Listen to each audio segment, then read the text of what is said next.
ओम नमः सिद्धेभ्यः ओम नमः सिद्धेभ्यः ओम नमः सिद्धेभ्यः। मंगलमय मंगले करन बीतराग विज्ञान नमो तार जाते भई अरिहंतादि महान कर मंगल करे महा ग्रंथ करन के काज जाते मिले समाज सब आवे निज पद राज सो निज भाव सदा सुखद अपनो करो प्रकाश जो बहुविधि भव दुखान के हरिये सदा। मोक्ष मार्ग प्रकाशक तीसरा अधिकार मोक्ष सुख और उसकी प्राप्ति का उपाय, इस पे अपनी चर्चा चल रही थी। पृष्ठ क्रमांक 74 अंतिम है ये। बस देखो क्या कहते हैं। कल हमने देखा था पाप का उदय होता है तो पुण्य के उदय की जरूरत है। जब पाप का उदय भी नहीं है तो पुण्य के उदय की क्या आवश्यकता है। ख्याल में है ना। जिनेंद्र भगवान के न पुण्य हो तो नहीं हो तो, क्योंकि उनके कोई पाप का कोई दुख का कारण है नहीं। अब देखो आगे कहते हैं किसको, इसको तथा आयु के निमित्त से जीवन मरण था, वहाँ मरण से दुख मानता था, परंतु अविनाशी पद प्राप्त कर लिया इसलिए दुख का कारण नहीं रहा। तथा द्रव्य प्राणों को धारण किए कितने ही काल तक जीने मरने से सुख मानता था, वहाँ भी नरक पर्याय में दुख की विशेषता से वहाँ नहीं जीना चाहता था, परंतु अब सिद्ध पर्याय में द्रव्य प्राण के बिना ही अपने चैतन्य प्राण से सदा काल जीता है और वहाँ दुख का लवलेश भी नहीं रहा। ठीक है। एक एक कर्म के आधार से मोक्ष में सुख की प्रमाणिकता सिद्धि कर रहे हैं कि साहब अब आयु कर्म है ना जी, जिसके कारण जीव द्रव्य प्राणों से सहित पाया जाता है और एक पर्याय में कुछ काल रहता है, फिर दूसरी पर्याय में चला जाता है, फिर तो वहाँ जितनी आयु कर्म रहता है उतना रहता है। तो ऐसा अपन जन्मों जन्मों से ये जन्म मरण करते आ रहे थे। तो कहते साहब सिद्ध भगवान के वो जन्म मरण नहीं है। क्यों नहीं है? क्योंकि उनके साथ आयु कर्म ही खत्म हो गया। तो इसलिए वो तो अब अपने चैतन्य प्राणों से रहते हैं, उनको इधर उधर कहीं गतियों में जाने का कोई कारण नहीं बचा। इसलिए सदा काल अपने चैतन्य प्राणों के आधार से अनंत काल जीते हैं। देखो हम सब सदा काल अनादि अनंत नित्य रहते तो अपने चैतन्य प्राणों से हैं। हमारा वास्तव में तो कभी मरण होता नहीं। ये जो शरीर और आत्मा का जो संयोग है इसको जन्म कहते हैं, और इसी आत्मा और शरीर का वियोग इसको मरण कहते हैं। वास्तव में तो मरण किसी का होता नहीं। मरण माने तो होता है नाश हो जाना। नाश तो किसी वस्तु का नहीं होता, ना तो शरीर का नाश होता है ना आत्मा का। ना शरीर के पुद्गल परमाणु वापस राख में मिल जाते हैं, वापस मिट्टी बन जाते हैं, आत्मा अपना किसी और गति में चला जाता है। लेकिन वो संयोग और वियोग इसको ही संसार में जन्म मरण कहा जाता है। इसीलिए अज्ञानी जीव द्रव्य प्राणों से अपनी सत्ता मानता है, शरीर से अपनी सत्ता मानता है। इसलिए अज्ञानी जीव को ये शरीर ही मैं हूँ और ये शरीर के रहने से ही मैं रहूँगा। तो जब शरीर दिन पर दिन जीर्ण शीर्ण होता है, दिन पर दिन कमज़ोर होता है, तो इसको लगता है मैं कमज़ोर हो रहा हूँ। ख्याल में है कि नहीं है? अब मैं बूढ़ा हो गया तो उसको ऐसा लगता है मैं धीरे धीरे धीरे धीरे कमज़ोर हो रहा हूँ, क्षीण हो रहा हूँ, नाश हो जाऊँगा। ख्याल में ना, क्योंकि अपने को शरीर रूप माना था। अब शरीर दिन पे दिन परिणमित होता ही है। अब ये शरीर 40 साल का हो गया तो भाई 40 साल का हो गया तो वो 40 साल जैसा दिखने लगा, तो ये सोचता मैं दिखने लगा, क्योंकि शुरू से अपने को शरीर माना था ना। है। हाँ, उसने अपनी सत्ता मानी थी ना। अब ये ध्यान नहीं देता कि मैं आत्मा हूँ, मैं शरीर नहीं हूँ। तो वो एकत्व होने के कारण धीरे धीरे धीरे धीरे मैं बूढ़ा हो गया, अब मैं मर जाऊंगा, तो मैं मर भी जाऊंगा। जब बूढ़ा हो गया तो मर भी जाऊंगा, तो मरने का भय बहुत सताता है। फिर ख्याल में है कि नहीं है? वास्तविकता तो ये है कि अगर अपने को आत्मा देखा होता, आत्मानुभव किया होता, तो मैं तो ना बूढ़ा होता हूँ, ना मैं मरता हूँ, ना मरने की कोई व्यवस्था है। इसलिए मरने का भय निकल जाता तो निराकुलता हो जाती। लेकिन मरण भय जी अपन को पता है मूल में क्या है। ये सब जितनी भी अपन चीज़ों के पीछे दौड़ रहे हैं, रुपया पैसा मकान दुकान घर गृहस्थी पत्नी, इन सब का आधार क्या है? इन सब का आधार शरीर है। समझ में? इन सब का आधार अपना जीना है। अगर अभी आपसे कोई कह दे अब आपको मरना है, तो आपको ना पैसा कमाने का भाव आएगा, ना जोड़ने का भाव आएगा। ऐसा भी नहीं है कि चलो मुझे तो मरना है पत्नी को जोड़ दूँ, कुछ नहीं आएगा। फिर किसी को कुछ नहीं आता। कैंसर का मरीज हो, मरने की स्थिति में उससे कहो तुम्हें 10 करोड़ का फायदा करा देते, वो कहता मुझे नहीं चाहिए कुछ भी। अरे तो तुम्हें नहीं, तुम्हें बचा रहे बच्चे चूल्हे में गए। वो सब कहाँ से चल रहा है? वो शरीर से। अगर मैं ही नहीं हूँ तो फिर मेरे लिए कोई नहीं है। अंतर समझ में है ना? ये बड़ी गजब गजब की बात है। देखो मोह की भी एक स्थिति ऐसी है कि जीव लौट फिर के फिर आता अपने पे ही है। समझ में ना? कल मैंने लिया था ना कि जी मोह जो कैसा नचाता है। अभी अपन जवान है ना, जवान है माने अभी हाथ पैर बढ़िया मजबूत है, शरीर मजबूत, तो सबके बारे में सोचता है। भाई को भी सुखी कर दूँ, बहन को भी सुखी कर दूँ, इसको कर दूँ, वो कर दूँ, पैसा कमा लूँ, ये कर लूँ, वो कर लूँ। देखना अभी चल रहा है ना ये सब। और अभी यही व्यक्ति धीरे धीरे जब बुढ़ापे की ओर बढ़ेगा तो सिर्फ अपने बारे में सोचने लगेगा। तुमने देखा जवान आदमी घर में जाएगा, सबने खाना खा लिया, सबके बारे में पूछता फिरेगा। समझे?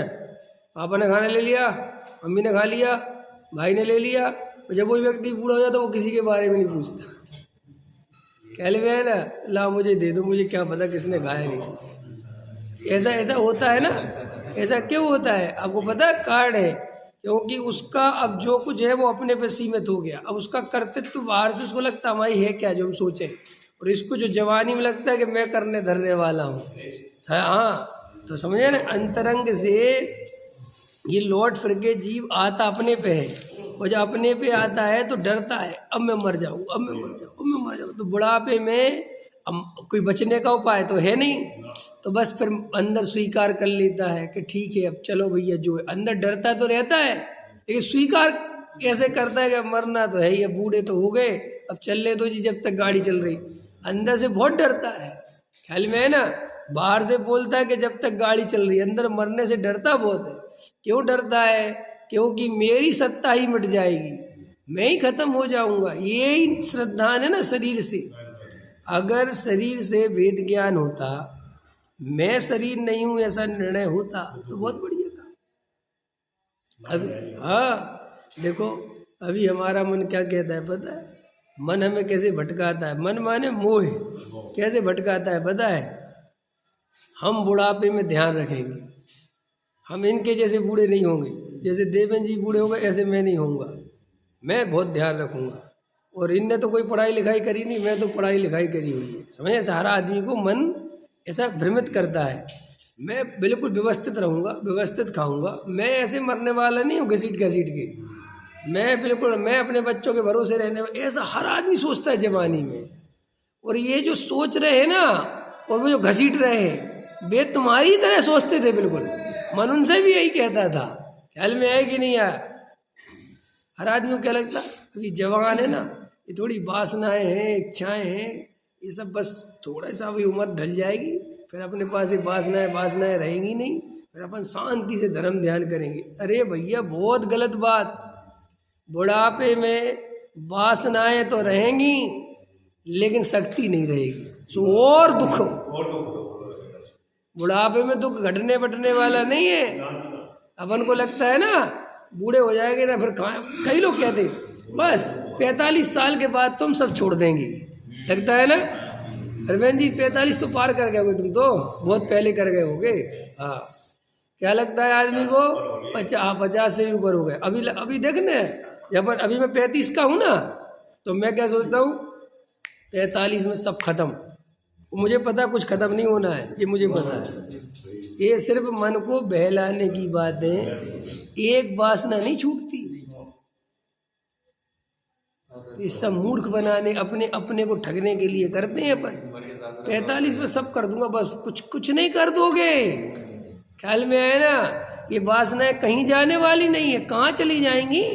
अगर उम्र के हिसाब से वासनाएं मिटती होती तो फिर आत्मा का ध्यान करने की जरूरत ही क्या थी? फिर तो उम्र बढ़ती और मोक्ष चले जाते। ख्याल में है कि नहीं आया है? पर वेद ज्ञान करने की जरूरत क्या थी? लेकिन ये सब ठगने के अर्थ हैं कि हम बूढ़े हो जाएंगे। अरे अभी थोड़ी जवान है, पहन ओढ़ ले। अरे क्या पहनना ओढ़ना, कुछ नहीं, कुछ नहीं। ख्याल में आया कि नहीं आया? पहनने ओढ़ने का शौक कभी कम होने वाला नहीं है। बूढ़ी बूढ़ी महिलाओं को नहीं देखते तुम शादियों में? हैं? अम्मा हो गई, उनको लग रहा हम बहू से भी ज़्यादा जवान दिखे हैं एकदम। अब ये क्या हो रहा है? कुछ नहीं हो रहा है। ये सब वासनाएं बिना आत्मा के आश्रय के कैसे मिटेंगी? ख्याल में है ना? इसलिए ये भ्रम मन कहता है बस 45 साल में बच्चा सब छोड़ दे। कुछ नहीं, जिनकी हो गई उनसे पूछो। ख्याल में है ना? बस हम तो भी ऐसा कर ले। मन अच्छी अच्छी बातें सुझाव देता है मन, लेकिन करने कुछ नहीं देता। सुझाव इतने बढ़िया देता है ताकि तुम खुश रहो। जैसे अपना बच्चा होता है ना, पापा मेरे गिफ्ट दिला दो बर्थडे पे, पक्का। अब बर्थडे आना उसको 8 महीने बाद, तो 8 महीने की तो समस्या खत्म हो गई। ख्याल में है ना? अब जब 8 महीने बाद बर्थडे आएगा, वो तो याद रखेगा, वो कहेगा गिफ्ट दिला दो। मैंने कब कहा था? अरे पापा आपने बोला था बर्थडे। अरे तो कहा होगा अगले बर्थडे पे, चलो इस बर्थडे पे नहीं, अभी पैसा नहीं, अगले बर्थडे पे। वो कुछ है ही नहीं, तो टालने के उपाय है। ऐसे ही मन बिल्कुल हमें बच्चे की तरह ट्रीट करता है। हम कहते हैं हमें नियम धर्म ले ले, नहीं नहीं, क्या रखा है? बाद में लेना, अभी तो जवानी है, अभी तो थोड़ा भोग लो। हाँ, ये बात जम जाती है, वो तो जमेगी, क्योंकि यही तो तुम्हें चाहिए। ख्याल में है ना? जो हर चीज के बारे में समझ लेना। अरे भाई तत्व विचार कर लो। अरे अब ठीक है, कर लेंगे, जिंदगी पड़ी है। और हम कौन सा तत्व विचार के विपरीत है भाई? कर लेंगे, रोज स्वाध्याय में सुनते हैं और आगे कर लेंगे। अभी नहीं कर पा रहे हैं, बस थोड़ी सी समस्याएं, फिर कर लेंगे। भाई वे समस्याएं हैं, वे कभी नहीं मिटनी है, वे मिटनी नहीं है। तुम लिख के ले लो, उदक की शादी करके मिट जाएंगी, ऐसा लग रहा है सेठ जी? जैन साहब की तो मिट जाने वाली है, तुम्हारी मिट जाएगी कि नहीं है? तुम दोनों साथ में बैठते हो इसलिए बता रहे हैं। संन्यास ले लेंगे, जैन साहब दिलवा देंगे तुम्हें संन्यास है। अगर घर पता चल गई तो दोस्ती टूट जाएगी। है पकड़ में आई कि नहीं आई? तो ऐसा लगता है कि झंझटें खत्म। अरे कोई झंझटें खत्म नहीं होनी है। अभी जो झंझटें हैं इससे कई गुना झंझटें आने वाली हैं, कई गुना। आपको कि क्या कह रहे हो? हाँ, अभी अगर तुम धर्म ध्यान नहीं कर सकते तो बाद में बिल्कुल नहीं कर सकते, क्योंकि अभी तो झंझटें हैं बाहर। जब बूढ़े हो जाओगे तब झंझटें होंगी अंदर। अभी तो सारी झंझटें कहाँ हैं? बाहर। अंदर तो तुम मस्त मौला हो, जवान हो ना, और जब बूढ़े हो जाओगे बाहर सब मस्त मौला होगा और तुम झंझटों में घिरे होगे, फिर परेशान हो रहे होगे, कोई नहीं सुनेगा। अंतरंग में देखो भाई, वासनाएं जब देखो वासना है ना, अभी हमारे अंदर वासना है तो हमारे अंदर शक्ति भी है ना। तो वो जो शक्ति है ना, शक्ति, वो शक्ति वासनाओं की पूर्ति करने में हमारा साथ देती है, समझिए, शक्ति, सामर्थ्य। तो अभी अपन को क्या लगता है कि हमारी सारी शक्ति इन वासनाओं में लगी हुई है ना, विषय कसाय में लगी, जोड़ने कमाने, इसमें उसमें, खाने पीने में। अगर हमारी ये वासनाएं कम हो जाएंगी तो हमारी शक्ति बच जाएगी। फिर हम वो शक्ति कहाँ लगाएंगे? आत्मा में लगाएंगे। ये महाभ्रम है। जब यहाँ पे तुम्हारी वासनाएं खत्म होंगी तो यहाँ शक्ति भी खत्म हो जाएगी। अंदर समझ आए ना? अरे वासनाएं तो खत्म होगी नहीं, सिर्फ शक्ति खत्म हो जाएगी, जिसके कारण खट्टे अंगूर हो जाएंगे। आत्मा की रुचि होगी तो शक्ति रहेगी ना। नहीं समझ में आया? अरे आत्मा की रुचि जिसे होगी तो वो तो यही से काम करके चल रहा है, वो बुढ़ापे के लिए क्यों छोड़ेगा? आप समझ में है? खट्टे अंगूर समझ गए ना? हाँ जी, हाँ जी। बुढ़ापे में वासनाएं तो रहेंगी लेकिन शक्ति नहीं रहेगी। तो शक्ति नहीं रहेगी तो तुम प्रदर्शन ऐसा करोगे कि वासना भी नहीं है। यस। पकड़ में आई? क्योंकि अपन बदमाश तो हैं ही। अब कम से कम जे नहीं तो जे ही पैसा ले लो। ये कैसे कि मतलब अब एक बात बढ़ाओ, उदाहरण दे रहा हूँ अन्यथा मत लेना। अब तुम बूढ़े हो गए 60-65 साल के, एक जवान खूबसूरत महिला जा रही है, अब तुम्हारा देखने का बहुत मन है उसे, समझ में आया? लेकिन आजू बाजू तुम्हारी उम्र के लड़के भी खड़े, माजू तुम्हारा ही लड़का खड़ा, अब देखे कैसे? अब तुम ऐसी एक्टिंग करोगे कि जैसे तुम्हें देखी नहीं या देखना ही नहीं है, कुछ नहीं रखा अंदर, समझ में? हाँ ठीक है। मान चलो वो महिला सपोज करो आ जाओगे, अंकल जी हाँ बेटे बोलो। अब भले ही बेटा बोल रहे हैं, अंदर से वासना लूट मार रही, तो वहाँ भी बोलो हाँ बेटे निकल जाओ अंदर से। तो वो अब ये जो छुपाना हो रहा है जिस शक्ति के अभाव में हो रहा है, वासना तो है लेकिन शक्ति नहीं है, वो कंडीशन नहीं है, वो माहौल नहीं है, वो उपाय नहीं है। तो वहाँ वो वासना तो हो रही है लेकिन शक्ति नहीं होने के कारण उसका प्रदर्शन ऐसे हो रहा है कि जैसे वासना है ही नहीं। अंत समझे ना? खाने का राग तो बहुत है लेकिन पचाने की शक्ति नहीं है, एक बात।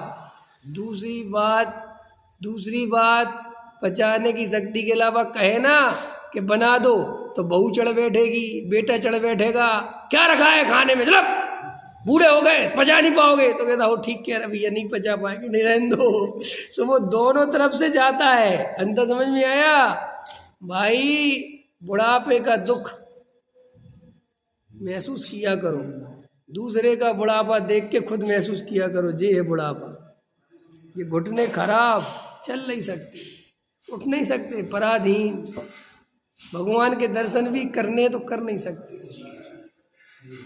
क्या करोगे? तो अभी भैया जो माहौल है आत्म कल्याण करने का अभी करो, बुढ़ापे के चक्कर में मत फंसना। भूल के भी ये काम निपटा ले, नहीं, इन्हीं कामों के साथ आत्मा का भी काम निपटा लो तो चलेगा। शक्ति तो चाहिए इसके लिए भी। हाँ चाहिए ना। क्या कहा मैंने? जैसे जवानी में सब काम निपटाते हो ना, ऐसे आत्मा का भी निपटा लो।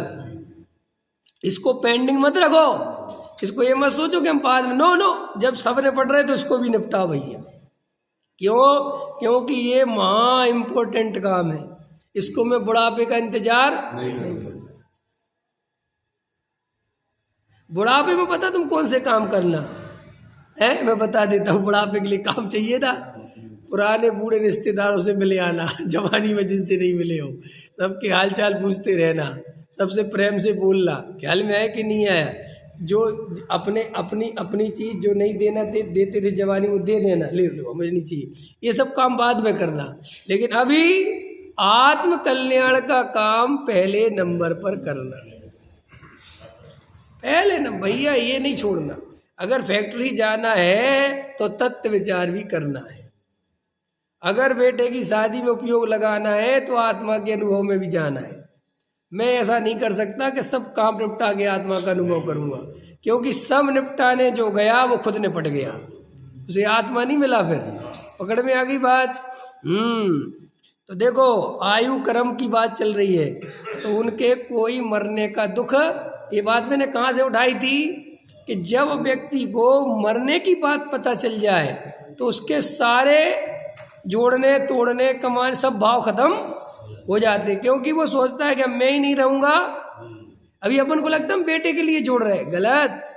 तुम हो तो जोड़ने का भाव है। अगर तुम्हें ऐसा लग जाए ना कि मैं जाने वाला हूँ, हम नहीं जोड़ रहे, मुझे कोई मतलब नहीं। देखा है मैंने लोगों को, जब खुद के मरने का समय आता है तो उसे कुछ दिखाई नहीं देता, फिर तो अपने बचने की सोचता है, बस सीधी सी बात। इसलिए ये मरण भय निकल जाए अगर हमारे अंदर से, समझ में आए ना, तो बहुत कुछ बात बन जाए। ये मरण मरण मरण मरण शरीर में एकत्र होने के कारण सारा पागलपन चल रहा है। अगर ये निर्णय हो जाए कि ये शरीर में नहीं हूँ, मैं आत्मा हूँ और सदा काल रहूँगा, मैं इस पर्याय की इतनी चिंता क्यों कर रहा हूँ, इस पर्याय में थोड़ी सदा काल रहना है, ये तो बदल जाएगी, तो जीव थोड़ा सा ऊपर उठेगा। लेकिन इस प्राप्त पर्याय में तन्मय होने के कारण, पर्याय जितना अपने को मानने के कारण बस ये पर्याय दृष्टि नहीं छूटती, इसलिए निरंतर दुखी होता रहता है। ठीक है।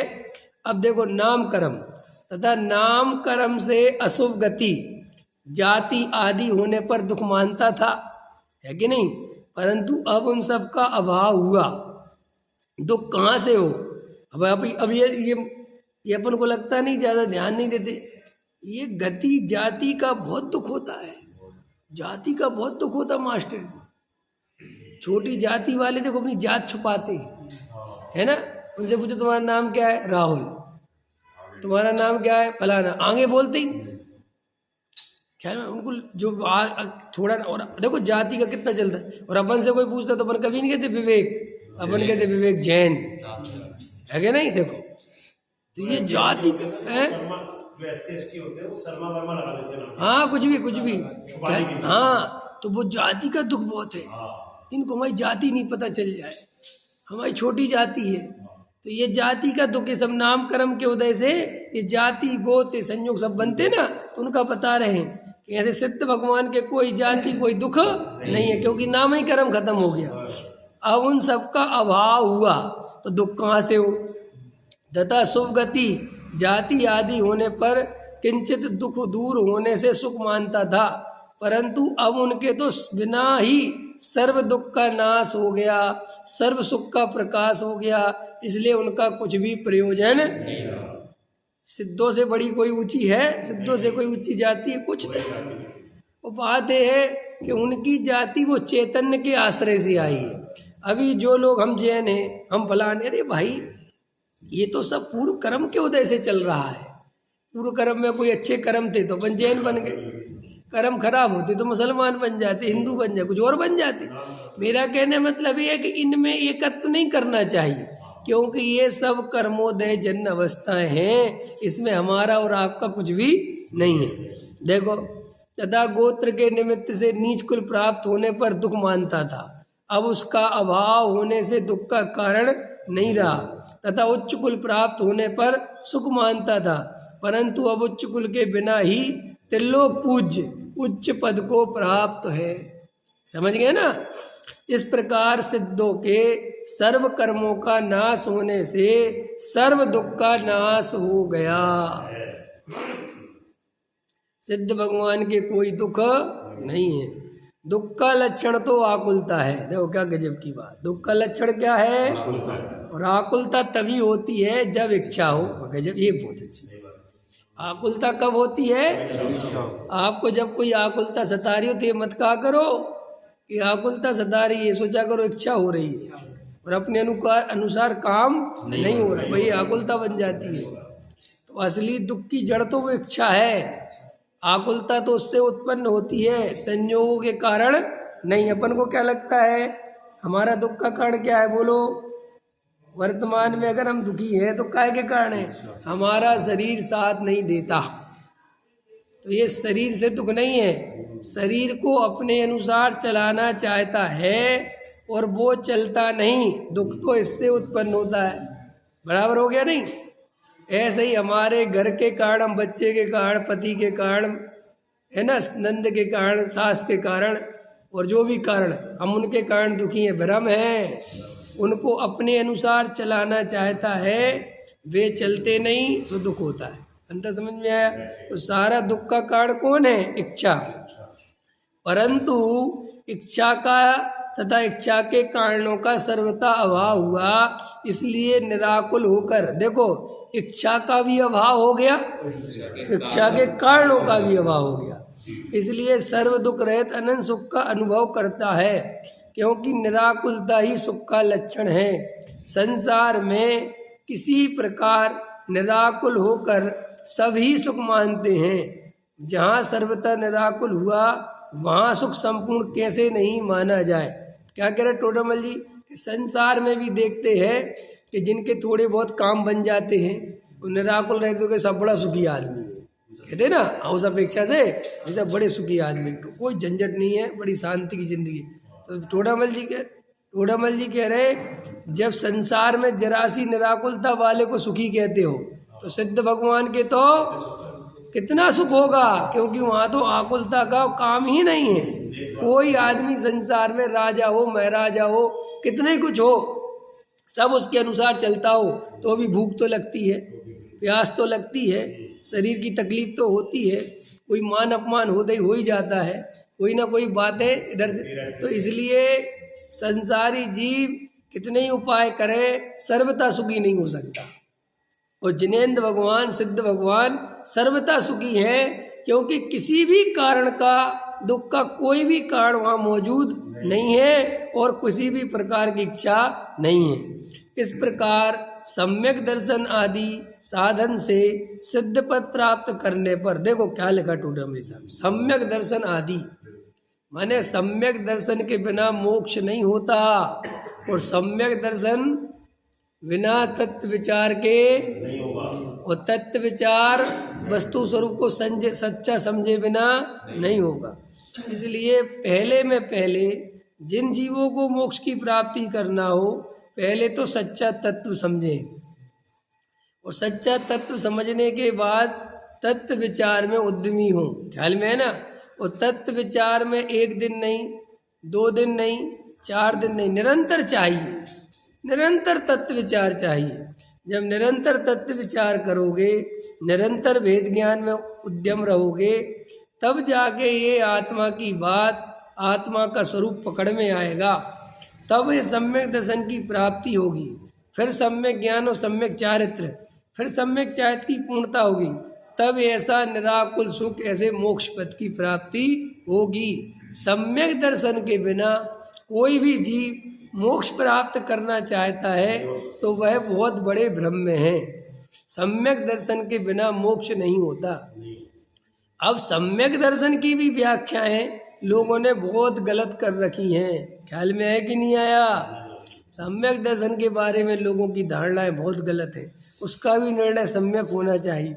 इसलिए मार्ग वैसे तो बहुत सरल है, लेकिन उलझा हुआ इसलिए है कि उसके नाम पर दुकानें बहुत चल रही हैं। ख्याल में है ना? जैसे दुनिया में क्या होता है, एक कंपनी का कोई सामान है और वो ही कंपनी वाला बनाता है और कोई नहीं बनाता, ना उसकी कोई कॉपी है ना कोई डुप्लीकेट, तो लाना बहुत आसान है, कितना आसान है। लेकिन उस कंपनी की कॉपी हजारों लोग करते हैं और बिल्कुल पता नहीं चले भाई साहब ऐसी कॉपी करते हैं। अब बताओ ओरिजिनल फिर कंपनी का लाना कितना कठिन है। आपको जानकर आश्चर्य होगा, बहुत सारी चीज़ें इसी हिंदुस्तान के अंदर जो कंपनी की नहीं और कंपनी के नाम से बिकती है। वो जो कंपनी है ना, वो बनाती नहीं वो चीज़ और उसका नाम लगा के बेचते हैं, और किसी को क्या पता। अब मुझे बताओ फिलिप्स क्या क्या बनाता है, मुझे क्या पता। कंपनी और से बनवाती, हाँ वो और से बनवाती, वो तो ठीक है। ये मैं कह रहा हूँ चलो वो फिलिप्स वाला जो बनाता है वो मुझे थोड़ी पता क्या क्या बनाता है। अब मान के चलो वो 10 आइटम बनाता है, अब मैंने अपनी 12वीं आइटम बनाई, उसका नाम फिलिप्स रख दिया। अब कौन पूछ रहा है किस क्या है, वो तो बेचारा फिलिप्स के नाम से ले जाएगा। तो वही जैसे लोक में भी एक चीज़ के नाम पर अगर अनेक चीज़ें चलती हों तो गड़बड़ बहुत होती है। ऐसे ही धर्म के नाम पर सबसे बड़ी, धर्म कठिन नहीं है, धर्म कठिन इसलिए हो जाता है कि धर्म के नाम पर नाना प्रकार के वक्तव्य चलते हैं, नाना प्रकार के शास्त्र हैं, नाना प्रकार के विद्वान, नाना प्रकार के गुरु, नाना प्रकार के पंथ संप्रदाय, नाना प्रकार के मंदिर, नाना प्रकार की व्यवस्थाएं। अब इसमें से सत्य छांटना, इसमें से सत्य पकड़ना वो बहुत कठिन बात है। तो साहब हम तो आ ही गए ना कि अगर तुम बिना परीक्षा के सत्य में आ गए हो तो टोडामल जी साहब ने लिखा है कि तुम वैसे ही के वैसे हो जैसे अन्नमती है, ऐसा लिखा टोडामल जी। क्यों? कि तुमने कोई परीक्षा करके श्रद्धान नहीं किया।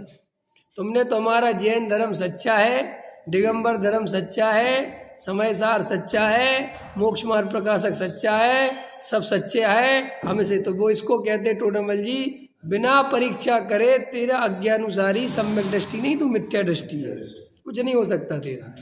हाँ बिल्कुल, क्योंकि परीक्षा की कीमत बहुत है कि नहीं?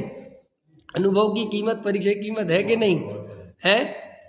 आज अखबार में हमने एक खबर पढ़ी, हमने पढ़ी नहीं, हमने दिनेश जी से कहा कि आज वहाँ पर नवभारत टाइम्स में खबर छपी है कि जो है योगी आदित्यनाथ चुनाव नहीं लड़ रहे। समझ गए, नहीं समझ गए? और अरविंद जी तो आगे कितनी बड़ी बड़ी हो गई, ये सब लड़ रहे हैं भाई, है नहीं लड़ रहे, ठीक है ना। तो आपने कहा अच्छा, मैंने कहा अब इतने में आप गए, आपने नवभारत टाइम्स उठा के देखा, आपको कहीं नहीं मिला। आपने मुझे फ़ोन किया, कह रहे विवेक जी आप तो कह रहे थे, अरे यार अच्छा नहीं छपा क्या? अरे मुझे किसी और ने कहा था। तो देखो किसी और ने कहा था और आपने एक ही बार मुझसे कहा तो मेरा श्रद्धान टूट गया ना। उसकी बातों से जो श्रद्धान बना था वो तुरंत टूट गया ना, टूट गया 1 मिनट में, क्योंकि वो मेरा खुद का तो श्रद्धान था नहीं, मैंने खुद तो पढ़ा नहीं था, मैंने तो सुना था। तो अब दूसरे ने कहा नहीं है वहाँ, तो भाई ठीक है। लेकिन अगर मैंने पढ़ा हो, मैंने खुद पढ़ा हो और देख के पढ़ा हो और 23 तारीख कई पढ़ा हो, पकड़ में आया और फिर तुमने मेरे को फ़ोन किया, उसमें नहीं, अरे देखो ध्यान से देखो मेरी बात में कितना बचे, तुमने नहीं देखा होगा ढंग से, क्या बात करते हो? अरे साहब हमने सब पेज, अरे तुमने नहीं देखा, हम कह रहे हैं ये अनुभव होता है, ये प्रमाणिकता होती है। तो ऐसे ही जो धर्म के नाम पर हो क्या रहा है, किसी की सुन के तुम बोलने लग गए, किसी की सुन के तुम बोलने लग गए। आओ बच्चों तुम्हें सिखाएं, सिखाने लग गए, क्या सिखाए? तूने खुद सीखा है, ख्याल में है कि नहीं है? तो ये सब चीज़ें बिना अनुभव के बहुत गड़बड़ होती हैं। तो धर्म की दुकानें खुली इतनी है कि उसमें सच्चा धर्म कौन बता रहा है ये ढूंढना बहुत कठिन है। फिर दूसरी बात, व्यक्ति डरा हुआ बहुत है, जो जन्म से जो हमारे यहाँ का सिस्टम उसमें डरा हुआ बहुत है, अपने पंथ से अपने संप्रदाय से बगावत नहीं कर सकता, ख्याल में है ना, उनकी बात डिले नहीं कर सकता, अपने गुरुओं की आज्ञा से बाहर नहीं जा सकता। तो एक तो डरा हुआ इतना है, तो 99% तो डरे हुए हैं बेचारे, ख्याल में है कि नहीं है? तो उनको तो वैसे ही काम का कुछ नहीं है। अब मान के चलो वो 1% वाला है, वो आए भी छोड़ छाड़ के तो वो यहाँ फंस जाता है, वो यहाँ अपने किसी के पीछे दौड़ने लगता है, लेकिन कोई अंतर में बैठ के अनुभव नहीं करता। प्रॉब्लम ये है, एक गुरु छोड़े दूसरे बना लिए, दूसरे छोड़े तीसरे, क्या हो रहा है गुरु बनाने से? और सबरे गुरु पैर दबो आ रहे, कह रहे दावो, समझ गए नहीं समझ गए? एक के दावे फिर दूसरे के दावे, दूसरे के दावे, क्या होता है? गुरुओं के पैर दबाने से संवेदन नहीं होता। जो असली गुरु हो वो तो पहले ही कह दे कि पैर दबाने से कुछ नहीं होता मेरे भाई, आत्मा की ओर देख।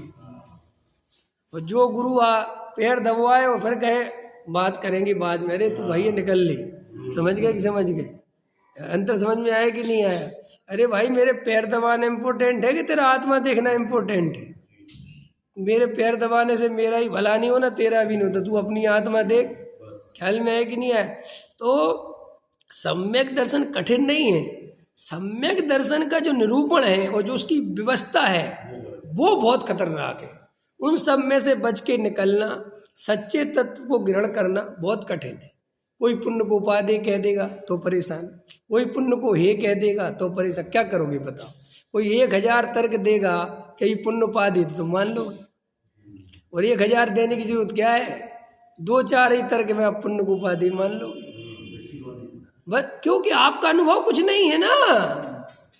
अरे मैं आपसे कल के प्रवचन में लिया था मैंने, इन बातों में दम ही नहीं है कि पुण्य है कि उपाधि। अरे भाई अंदर में जाके देखो तुम्हें पुण्य में आकुलता लगती है कि नहीं? अगर आकुलता लगती तो सीधी बात है वो भला कैसे हो सकता है?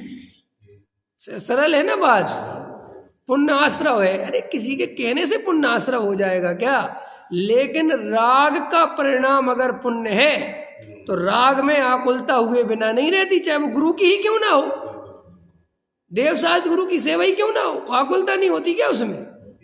है एक लिमिट तक हो सही चलता है, फिर आकुलता होने लगती कि नहीं होने लगती? अरे मैं प्रवचन करता जाऊं, तुम कितनी देर तक झेलोगे? पूजा में तुम कितनी देर तक खड़े रह सकते हो बताओ? है ये सिद्ध चक्र विधान वगैरह होते हैं, फिर क्या होता है लोगों की चावले से फेंकने लगती है, होती कि नहीं होती? और वो विधान आचार्य का गला पकड़ के दबा दो, ऐसा मन करता है, बंद ही नहीं करा रहा। तो भैया अब क्या हो रहा है कि भैया कुछ नहीं हो रहा है, ये सब आकुलता है। ये जैसे इस कंधे पे भार रखा, कितनी देर रखे रहो, आकुलता होगी, तकलीफ होगी, दर्द करने लगेगा। तो भाई ये अनुभव से निकलना चाहिए कि चाहे पुण्य का परिणाम हो चाहे पाप का परिणाम हो, दोनों ही दुख रूप है, और जो चीज दुख रूप है उसका नाम आश्रव है। कितनी सरल बात है। क्या कहा मैंने? चाहे पुण्य का परिणाम हो और चाहे पाप का परिणाम हो, दोनों में आकुलता दिखती है। कोई कहे शास्त्रों में लिखा हो, नहीं लिखा हो, जाओ शास्त्रों में नहीं लिखा हो, मैं नहीं मानता शास्त्रों में ऐसा बल होना चाहिए तुम्हारे अंदर। क्या कहा मैंने? शास्त्रों में लिखा हो पुण्य में मजा आता है, पुण्य का उदय निराकुलता देता है, और तुम्हारा श्रद्धान तुम्हारा अनुभव क्या कहना चाहिए? गलत लिखा है। कहाँ देता है?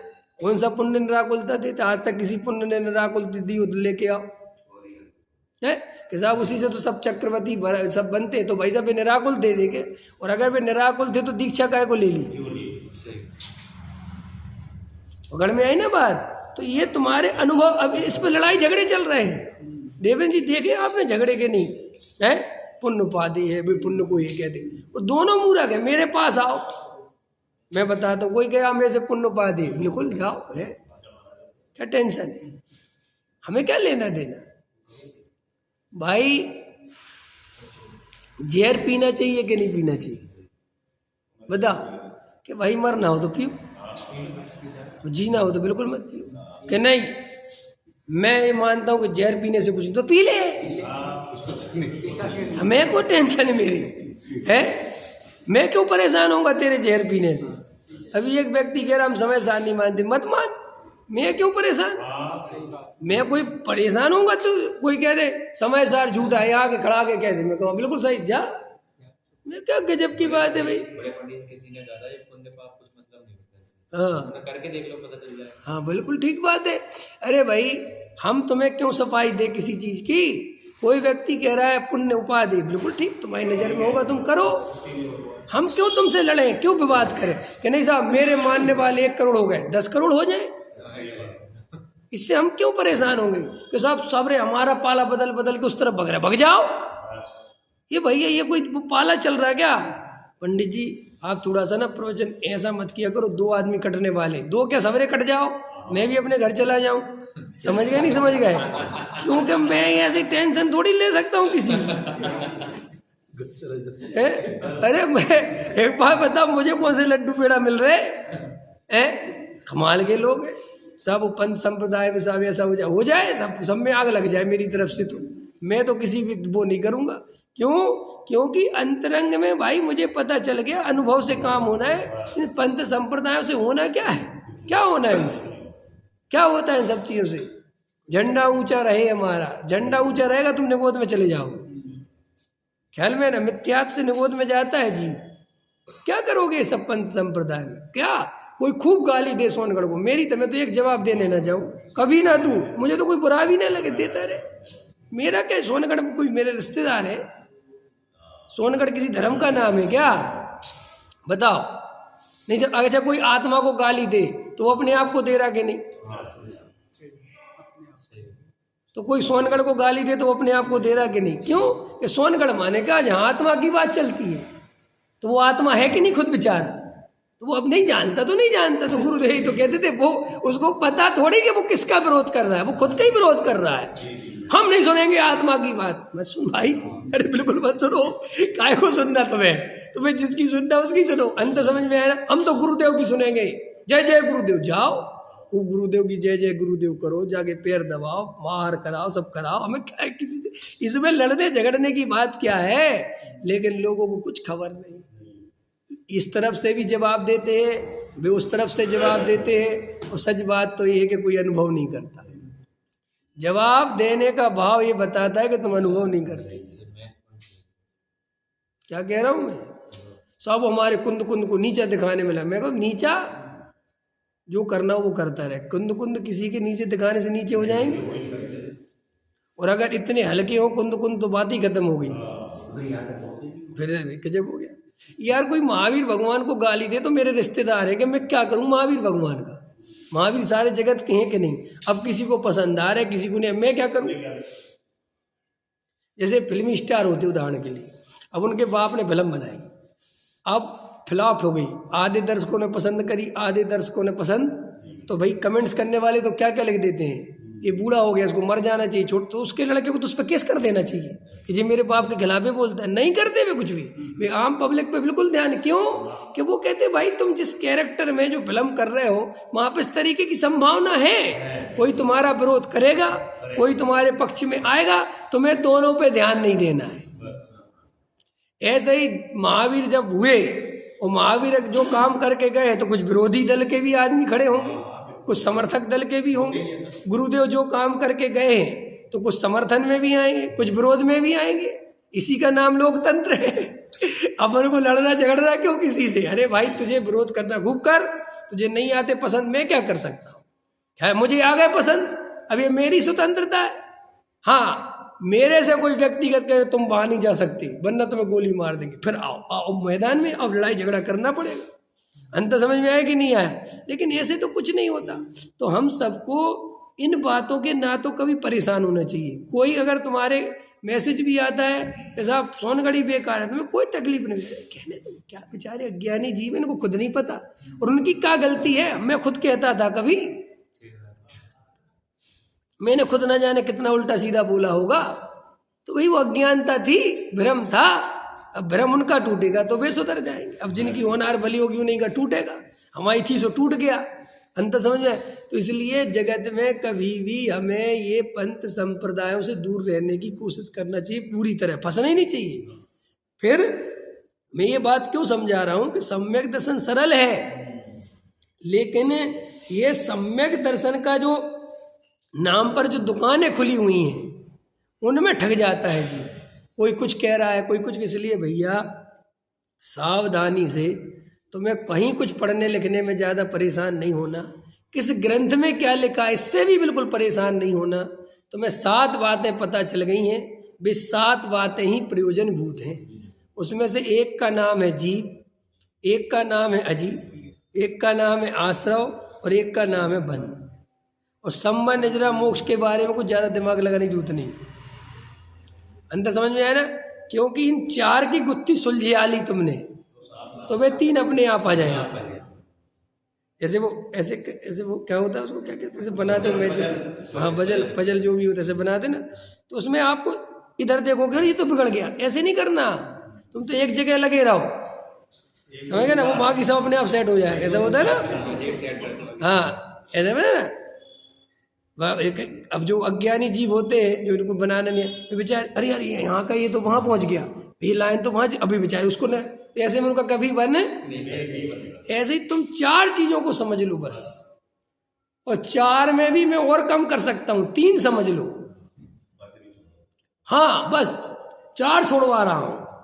तो मैं सिर्फ जीव और अजीव का भेद ज्ञान करना है और फिर आश्रव का दुख देखना है, बस। तुम्हें बंद का भी दिमाग नहीं लगाना, तुम्हें संबंध जब कुछ नहीं करना है, जीव और अजीव का भेद ज्ञान और आश्रव का दुख, मोक्ष चले जाओगे। मैं भेज रहा हूँ, इतना काम करो, कहीं नहीं, कुछ नहीं, किसी से नहीं पूछना। कोई पुण्य को कुछ कहता रहे, पाप को कुछ कहता रहे, मंदिर को कुछ कहता रहे, भगवान को कुछ कहता रहे, प्रतिमा को कुछ कहता रहे, गुरुओं के बारे में कुछ कहता रहे, शास्त्रों के बारे में कुछ कहता रहे, समाज के बारे में कुछ भी कहते रहो। इन 3 पर टिके रहना तुम, और इन 3 के आधार से चलना, बस तुम्हें आत्मा मिल जाएगा। सहजानंद।